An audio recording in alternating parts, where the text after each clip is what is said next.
बीते दिनों नवी मुंबई के उरण इलाके में यशस्वी सिंधे नाम की युवती की दर्दनाक तरीके से हत्या के बाद आक्रोश का माहौल है। आज हम बात करने वाले हैं रिसेंटली हुए यशस्वी मर्डर केस के बारे में, जो कि एक 20 साल की यंग लड़की थी। उसका बहुत ही बेरहमी से मर्डर हो गया था।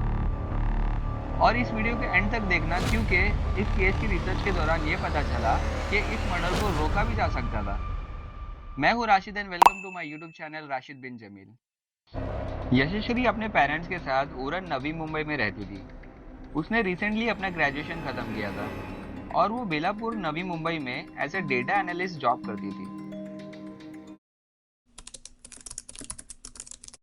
सुरेंद्र कुमार, जो कि यशस्वी के फादर हैं, बताते हैं कि रोज की तरह यशस्वी सुबह जॉब पर गई थी और जाने से पहले उसने ये बताया कि वो हाफ डे लेकर अपने दोस्तों से मिलने जाने वाली है। शाम के 6 बज चुके थे, लेकिन यशस्वी अब तक घर वापस नहीं आई थी। उससे कांटेक्ट भी नहीं हो पा रहा था, जो कि काफी अनयूजुअल था।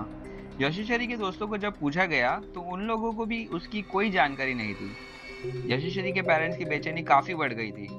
फाइनली उनके पेरेंट्स ने रात 8 बजे पुलिस स्टेशन में मिसिंग कंप्लेंट फाइल कर दी। 24 घंटे बीत चुके थे। फ्राइडे के दिन भी उसकी कुछ खबर नहीं आई, लेकिन देर रात करीब 2 बजे 27 जुलाई को पुलिस को एक कॉल आती है। उरण रेलवे स्टेशन के करीब 200-300 मीटर आगे कोटनाका के पेट्रोल पंप के पास एक अनआइडेंटिफाइड बॉडी मिलती है। जब पुलिस वहां पहुंची तो उन्होंने देखा झाड़ियों के बीच कचरे के ढेर में एक लड़की की लाश पड़ी है, जो कि खून में बहुत ज्यादा लथपथ थी और उसे कुत्ते खा रहे थे। चेहरे से पहचानना बहुत मुश्किल था, क्योंकि उसके चेहरे को बुरी तरह कुचला गया था ताकि बॉडी आइडेंटिफाई ना हो सके। इवन उसके प्राइवेट पार्ट्स को भी डैमेज किया गया था, बहुत ही बुरी तरीके से। पुलिस ने बॉडी आइडेंटिफाई करने के लिए यशस्वी के पेरेंट्स को बुलाया। उसके पेरेंट्स यही दुआ कर रहे थे कि ये बॉडी उनकी बेटी की ना हो, लेकिन जिसका डर था वही हुआ। उसकी बॉडी के टैटू के जरिए उन्होंने कंफर्म किया कि वो यशस्वी ही है।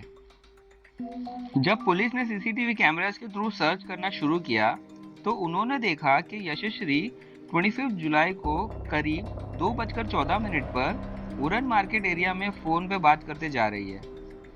जब और आगे की फुटेज को चेक किया तो करीब 8 मिनट बाद एक लड़का उसी रास्ते से जा रहा था, जो कि प्रोबेबली यशस्वी को फॉलो कर रहा था। यशस्वी के पेरेंट्स को जिस पर शक था, ये वही लड़का था, दाऊद शेख। दाऊद शेख कौन है? Let's find out. Dawood Shaikh उन्हीं के एरिया में रहने वाला एक लड़का था, जो कि पेशे से बस कंडक्टर था।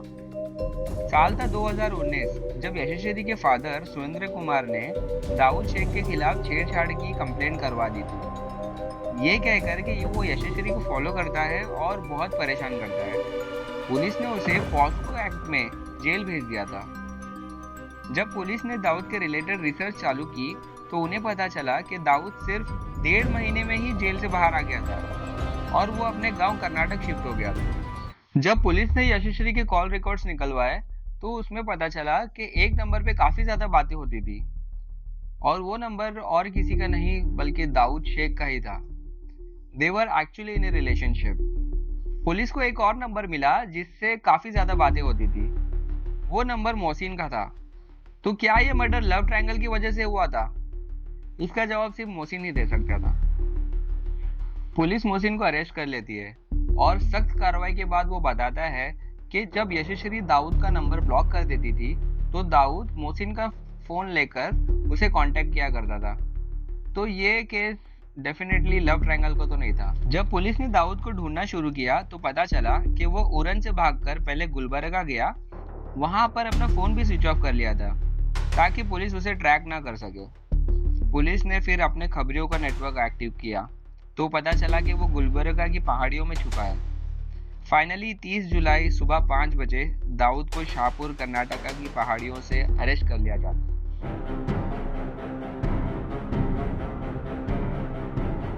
बिकाऊ मीडिया और कुछ लोकल पॉलिटिशियंस ने उसे लव जिहाद बताकर एक कम्युनल एंगल देखने की भी कोशिश करी थी, लेकिन यशस्वी के पेरेंट्स और वहां के जो लोकल लोग थे उसने इस प्रोपेगेंडा को चलने नहीं दिया। लव जिहाद की बात की जा रही है, इस बात से एग्री करते हैं जो मुद्दा लव जिहाद का बताया जा रहा है? इसके बारे में कुछ आइडिया नहीं मेरे को, आइडिया नहीं। तो मुसलमान के झगड़े वही लोग लगा रहे हैं हमारे में कभी हम एकता है हमारे यहाँ सब है, हर बहुत जात के लोग रहते हैं। ये बाहर वाले आके हमारे साथ में भेदभाव क्यों कर रहे हैं? और इधर किधर झगड़े लगा रहे हैं हमारी। दाऊद ने पुलिस को बताया कि 2019 में जब वो जेल से बाहर आया तो वो यशस्वी से कांटेक्ट में लग गया था। वो 5 साल से यशस्वी से कांटेक्ट में था। लेकिन क्या वो ये बात झूठ बोल रहा था?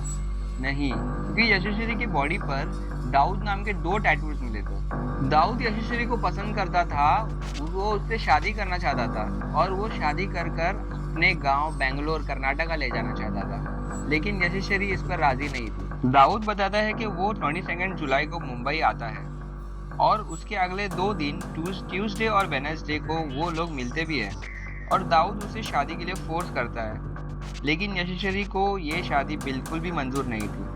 गुस्से में आकर मर्डर से 1 दिन पहले दाऊद यशस्वी की प्राइवेट फोटोज फेसबुक पर अपलोड कर देता है और थोड़ी देर बाद डिलीट भी कर देता है और ब्लैकमेल करने लगता है। डर कर यशस्वी दूसरे दिन उससे मिलने को राजी भी हो जाती है।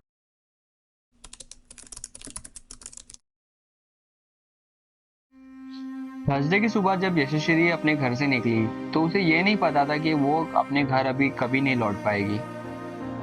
जब वो दाऊद से मिली तो शादी की बात को लेकर झगड़ा काफी ज्यादा बढ़ गया। झगड़ा इतना ज्यादा बढ़ गया कि दाऊद ने गुस्से में आकर अपनी चाकू निकाल कर वो लगातार उसकी जान जाने तक उस पर वार करता रहा और यहाँ तक कि उसकी प्राइवेट पार्ट तक को नहीं छोड़ा और लास्ट में एक बड़ा सा पत्थर उठाकर उसके चेहरे को कुचल दिया ताकि उसकी बॉडी को आइडेंटिफाई नहीं किया जाए। और ये मर्डर प्री प्लान था क्योंकि दाऊद ये पहले से ही सोचकर आया था। दाऊद ने मुंबई आने से पहले बेंगलोर से 2 चाकू खरीदे थे। सबसे शॉकिंग बात यह है कि पनवेल कोर्ट ने मर्डर से 5 दिन पहले दाऊद के खिलाफ पॉस्को एक्ट में नॉन बेलेबल वारंट इशू किया था। अगर पुलिस उसे अरेस्ट कर लेती तो आज यशस्वी जिंदा होती। ये केस अभी रायगढ़ डिस्ट्रिक्ट कोर्ट में पेंडिंग है और सुनवाई इसमें बाकी है। अगर उसे फांसी की सजा भी होती है तो ये सजा क्या उसके लिए काफी है? बिल्कुल भी नहीं।